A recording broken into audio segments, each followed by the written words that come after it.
Hello, good afternoon everyone. Welcome to the Content Management Theatre at Internet World 2011. My name is Matthew Skelton.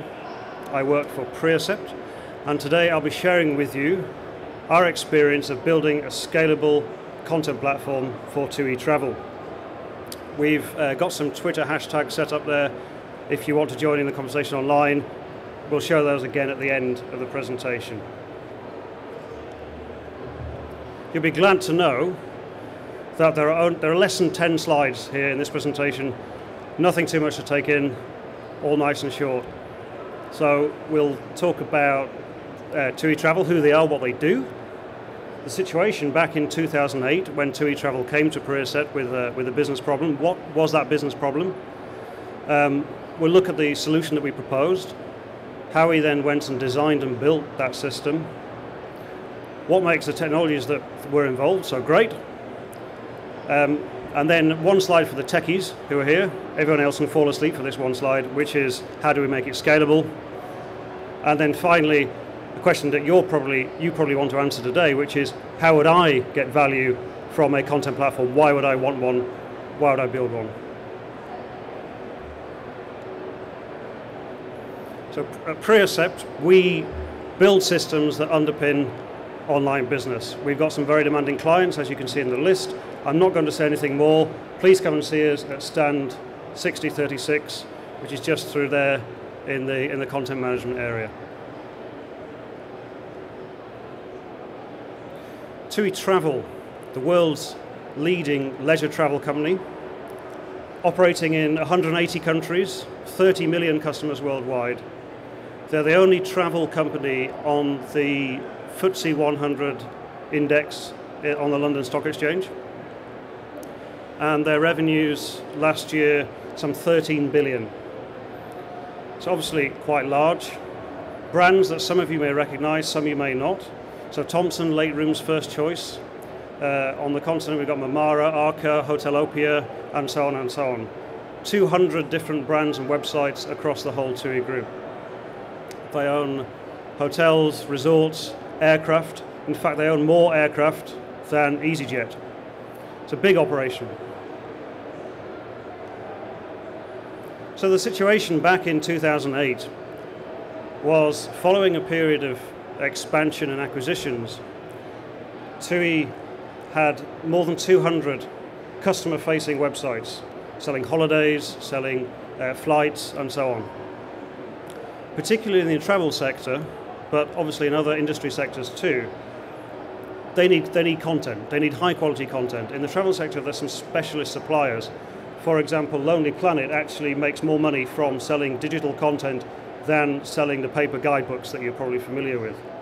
Various other suppliers as well, including some internal content suppliers within TUI themselves. The various different websites that TUI ran needed to source the content, manipulate the content, package the content, deliver it to their customers via the websites. We're talking about movies, text, data, photographs, user reviews, weather, forecasts, all sorts of things like this, geodata. If we turn to this diagram here on the slide, let's say we've got a series of content sources across the top here, numbered 1 to 5, and some websites at the bottom, A, B, C, D.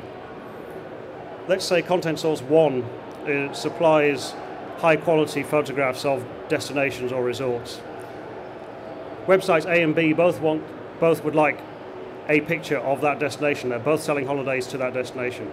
So they both need to make a connection to that content supplier in order to retrieve the content and put it into their system. Content supplier 3, this is supposed to be a weather widget.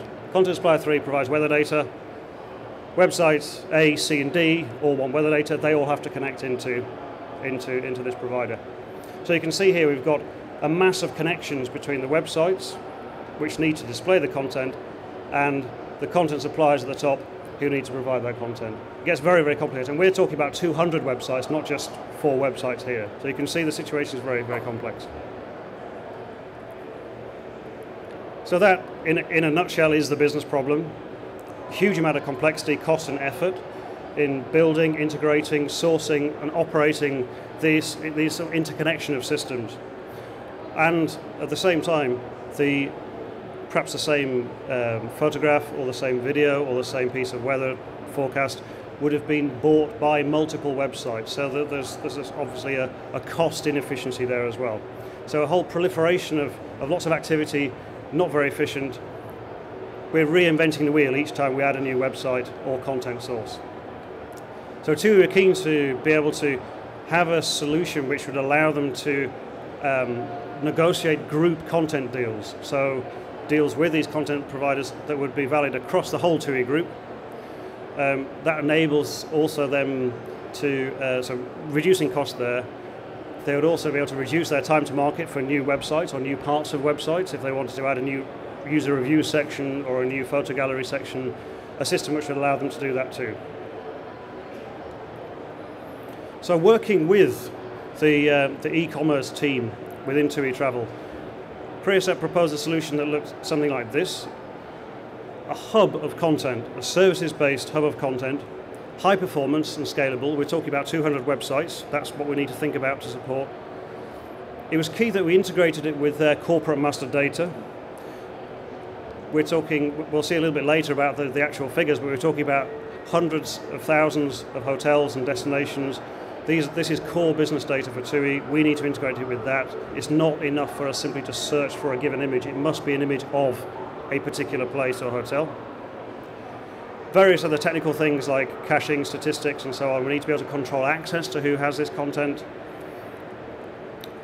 If we look at the diagram here, you can see how much simpler this looks compared to the one we saw previously.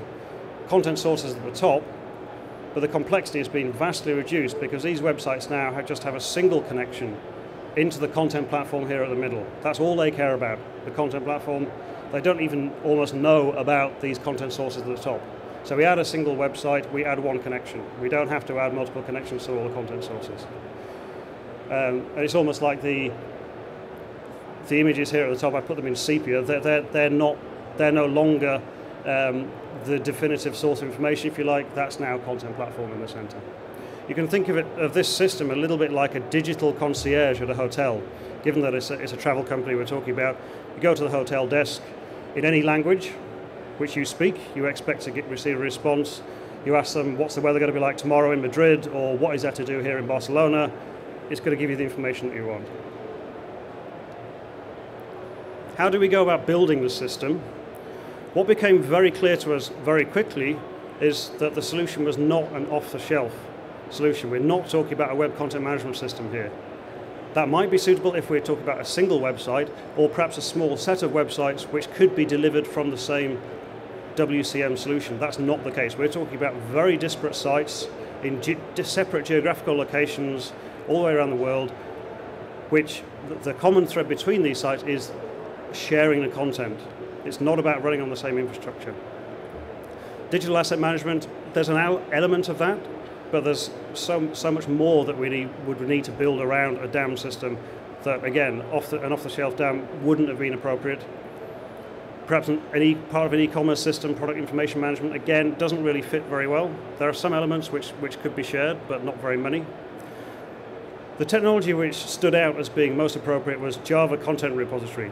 Now, this is a standard, an open standard for building systems like this, hubs of content. Managing that out of the box with a Java Content Repository comes many features that you would expect to need, and it saves you having to build it yourself. We'll go through some of those later. The two main technologies for JCR are DAY CRX. They've now been bought by Adobe, and Apache Jackrabbit. In fact, DAY CRX system is actually built on top of Apache Jackrabbit. We did a prototyping about a month. It became clear that the extra features that DAY CRX provide weren't really needed or appropriate for the task that we were trying to solve. So we went with Apache Jackrabbit. That's a free open source technology. We ended up with a set of technologies that you can see here. So Java, Spring, Enterprise, Red Hat Linux, VMware for virtualization, and so on. We'll have a look at those in a little bit more detail later, what they provided. But it's not just about the technologies, it's about the process, it's about the documentation of that. It's working together with operations to get that synergy between the development side and operations side. We owned the product roadmap as well. We worked with TUI to develop and take that forward, and so on and so on. So it's a combination of those technologies and the extra things around it.